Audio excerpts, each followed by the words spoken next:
All right. Welcome, everyone. For those of you who have not been to one of Enertiv's webinars, we do these quick hitters. It's about 25 minutes. The goal is to get you in, teach you something, and get you out and on with your day.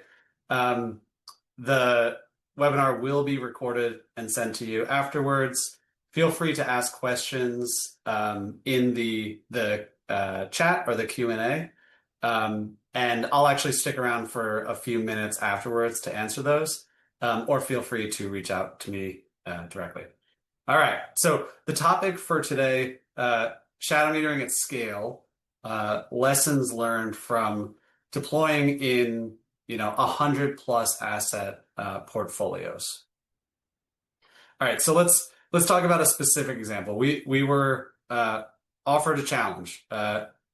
Deploy shadow metering, so supplemental metering to capture tenant-controlled utility data in 108 properties across the U.S. And it was started around this time of year, maybe a little later. They said, we want full coverage starting January 1st. So we have about 4 months to do that, and they wanted coverage from a GRES reporting perspective.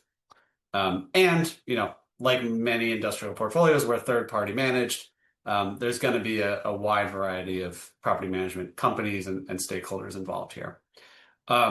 These assets are not located in the same place. They're everywhere from Florida to California and Oregon to Pennsylvania.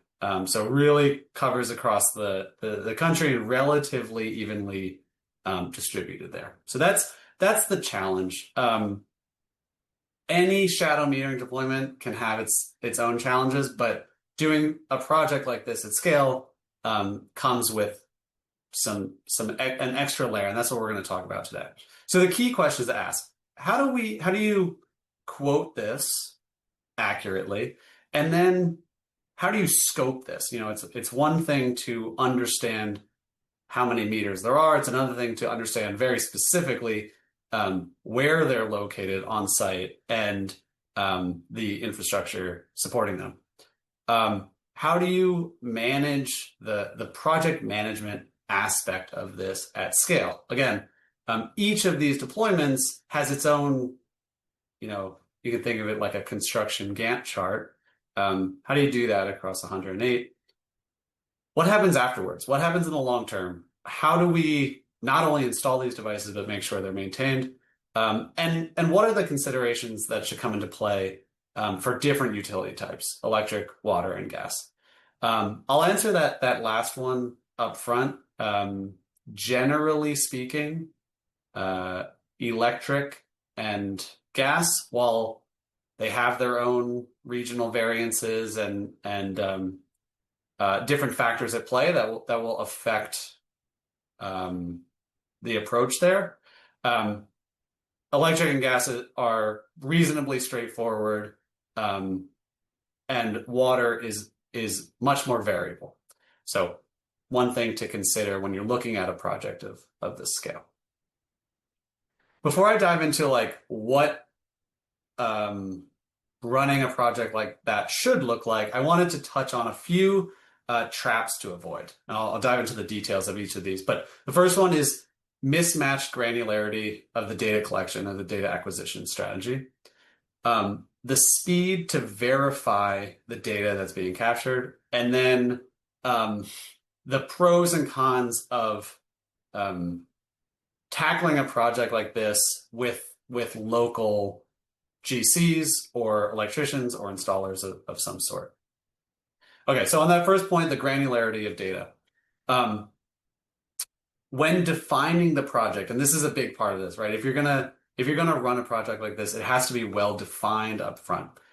The granularity of the data should flow from the value being delivered. So if the goal, like in this case, is data coverage for GRES reporting, it's not necessary to get circuit level or equipment level data. Now, there are other cases where circuit level and equipment level data is the right move, but the point is to match the value being provided to the level of granularity of the metering. This plays into that, but in the world of sub-metering, shadow metering, circuit level monitoring, they're relatively interchangeable. Not all the devices are created equal, and some are single point metering, meaning each device translates to one circuit or three-phase load being captured. And if you're doing that at a distribution panel and there's only one distribution panel, it totally works. But generally speaking, because it's very common for there to be multiple distribution panels within a building, single point meter is unnecessarily expensive. On the flip side, there are some meters that are very effective at capturing a lot of circuit level loads and aggregating that up to to capture the same type of data as the single point. One challenge here is that a lot of those meters have amperage or voltage limits. So what that means is that you actually end up having to deploy a lot more metering to get the job done, because you can't capture it at the distribution panel level. You have to capture it at the circuit level and aggregate those. The biggest risk here, and it's great because you're getting more granular data, which is always good.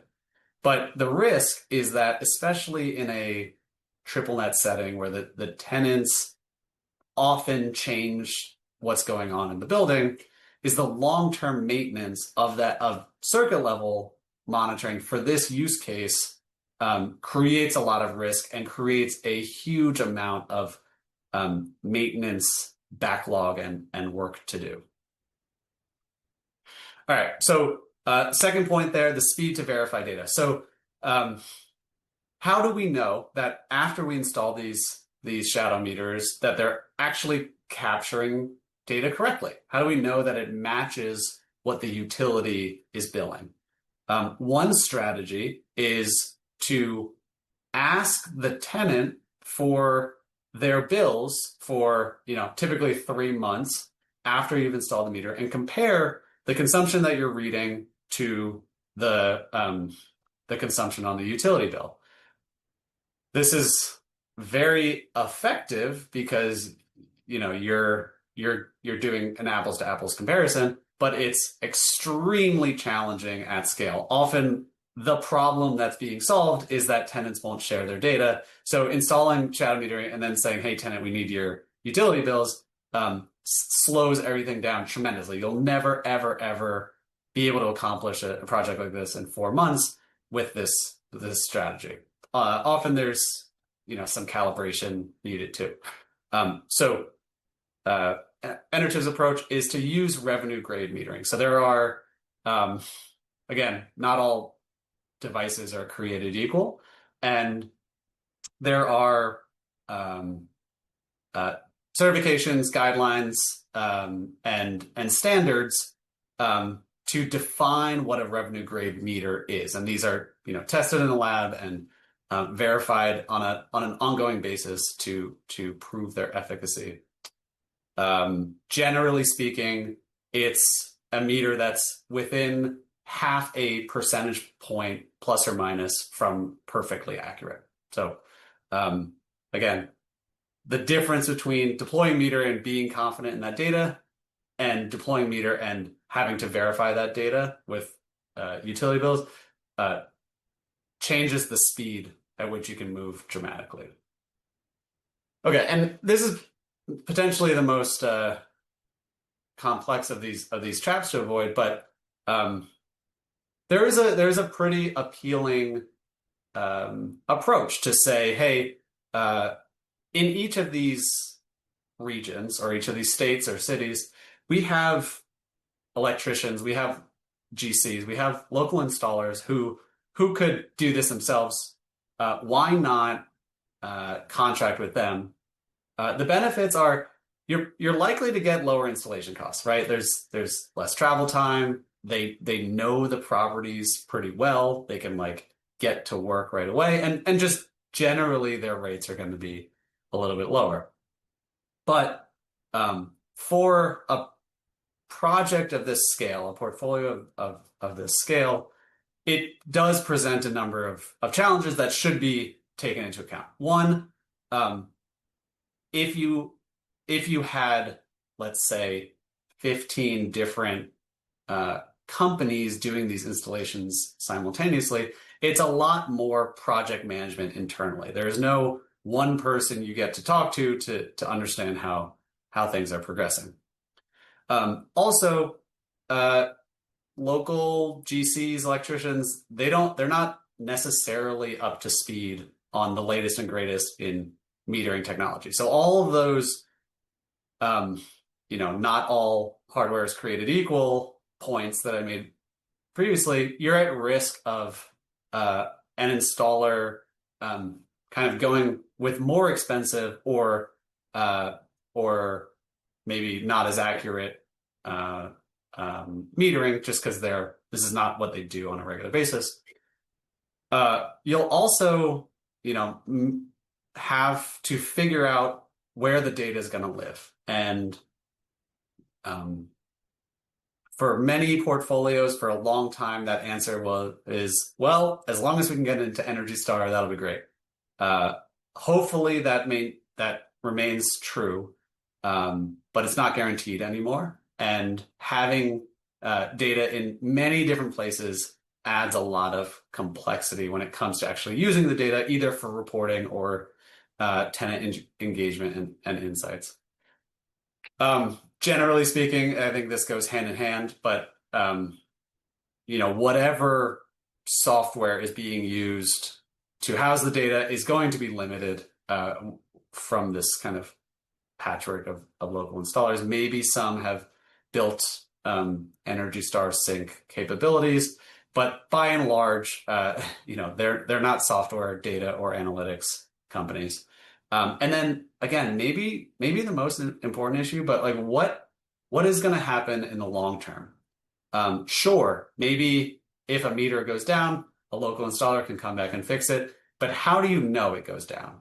If you don't know until the next reporting season when you try to pull up the data, that's a huge issue, right? That becomes a all hands on deck fire, and that's what we're trying to avoid.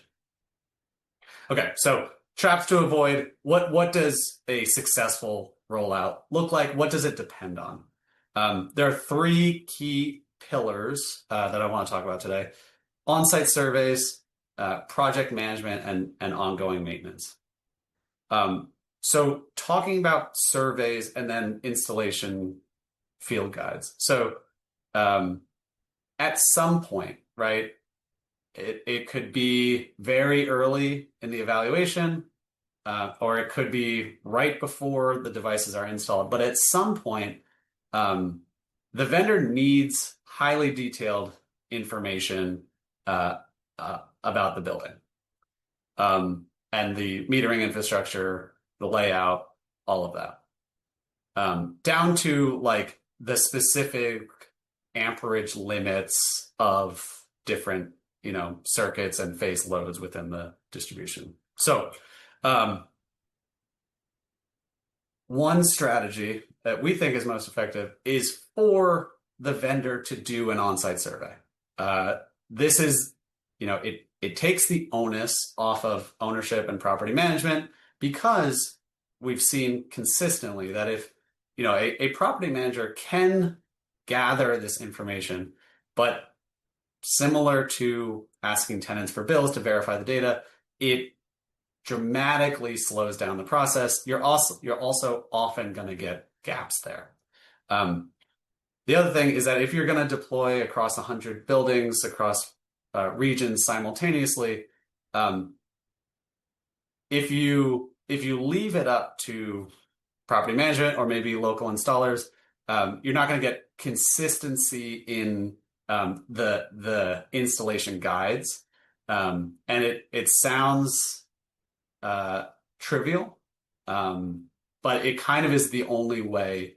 Having a consistent end-to-end process is kind of the only way to make sure that everything goes off as smoothly as possible. So Never to be underestimated the value of getting on site and building a digital inventory that can be used both for the installation and going forward. Second is project management. So each of these projects have a lot of punch list items, just like a development project. Probably not quite as much as building a full building, but there are a lot of dependencies, and there are a lot of points that have to be made, because it's not just about deploying shadow meters and collecting the data. It's also about deploying networking so you can get the data out of there. And it's about doing so in the least invasive way possible, while also working with multiple stakeholders, property management, ownership, tenants, etc. So, software automation, we're even using AI to help manage the complexity, because, again, each of these sites will have its own waterfall Gantt chart. At the same time, we want our project management teams to be focused on project management, while also keeping the client updated about what's going on. So the best way you can think about automated updates for major milestones is like, when you order something from Amazon, you get email that, your order is, or maybe like Domino's is a better example, but like your order is received, your order is being prepared, your order is out for shipment, your order is delivered. That same concept can be applied to a project of this scale. It just shouldn't be manually calculated by humans, because you need those humans to be moving forward the projects. At the same time, when there are roadblocks, when there are issues, because in 108 buildings, there's always going to be something that comes up. Flagging that early, and early escalations makes all the difference if you're trying to hit this 4-month deployment timeline. And then at the end of the day, right, if you're an executive, if you've given the green light to do 108 projects, I don't want to know about the details of each one, but give me a high level. How are things going? What % are we completed? What % are at each stage? And I've touched on this many times, but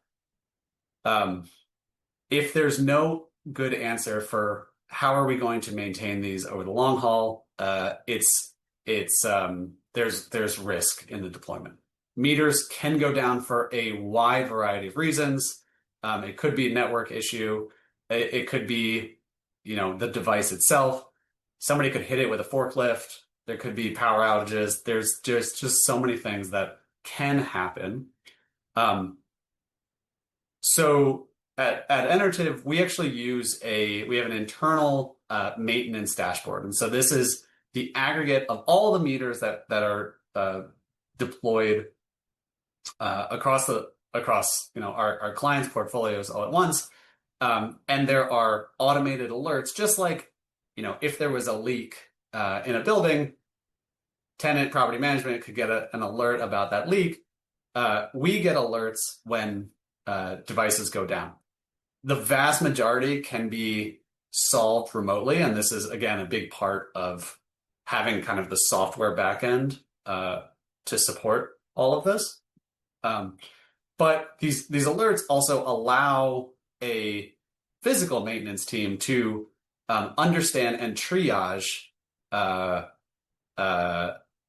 maintenance so that issues can be resolved in a timely manner. Again, because we have had many clients come to us and say, hey, we deployed a bunch of meters. Everything seemed to be going well until it was reporting season, and we tried to pull it up, and we found that 30% had been offline for 9 months, and that's totally unacceptable. So again, all about kind of the software infrastructure to support ongoing maintenance.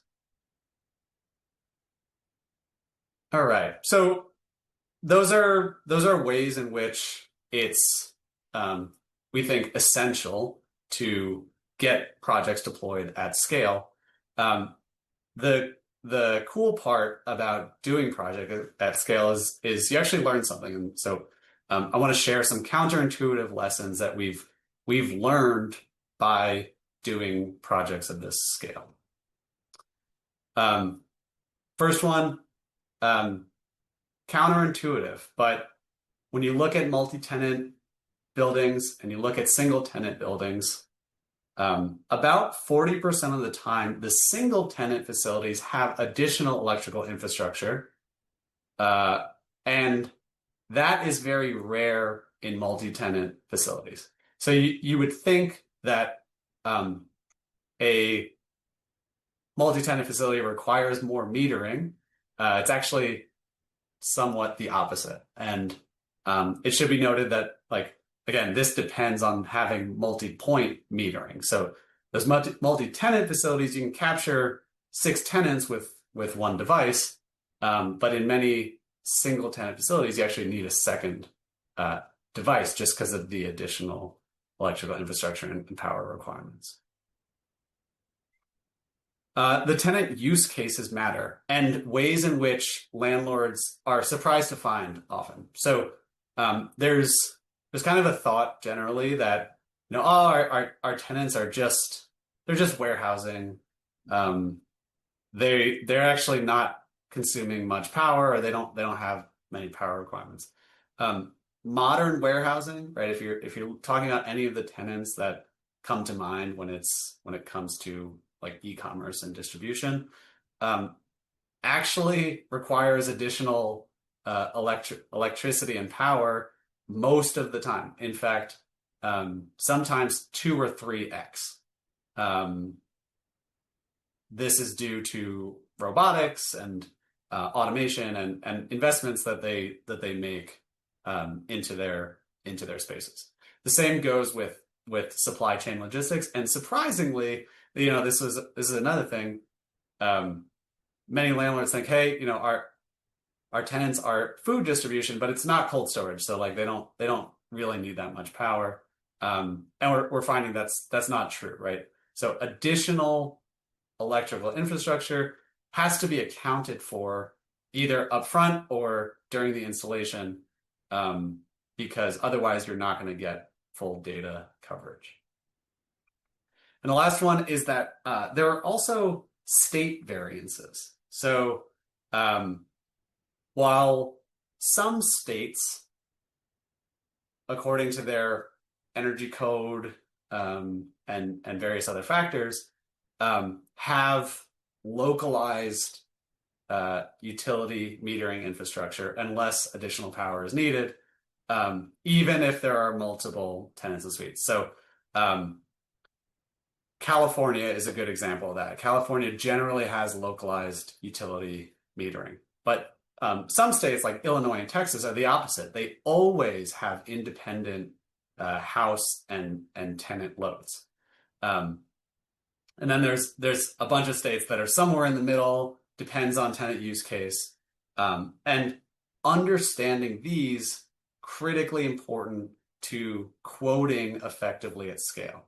I'll leave everyone with, we're at 25 minutes now.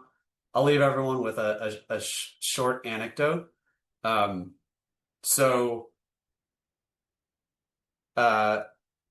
Whenever we're quoting a project, it's great to get, you know, additional information about the building, property condition assessments, riser diagrams, etc. Sometimes that's not always available. In one case, we did not get them until the very, very last minute. And everything had already been agreed upon, and we were about to hit go, and they shared the PCAs. The projects were in a state that we knew had more distributed electrical distribution, and we took that into account in our assumptions. We got the PCAs, and there were no changes that need to be made. Years ago, before we had the experience here, we would have had to go back to the client and say, hey, it's actually, the costs are twice as much as we had originally anticipated. So this feedback loop is really critical for accurate pricing. Often, because the costs are being passed down to tenants, it can actually affect tenant relationships if some costs have been shared already and then changed after the fact. Other final thought, it does suck to be burned. I've heard so many stories of sustainability teams, owners and operators, asset management teams deploying shadow metering only to find that it was inaccurate, or it took way too long, or maintenance was impossible. Try not to let that destroy your outlook on shadow metering in general.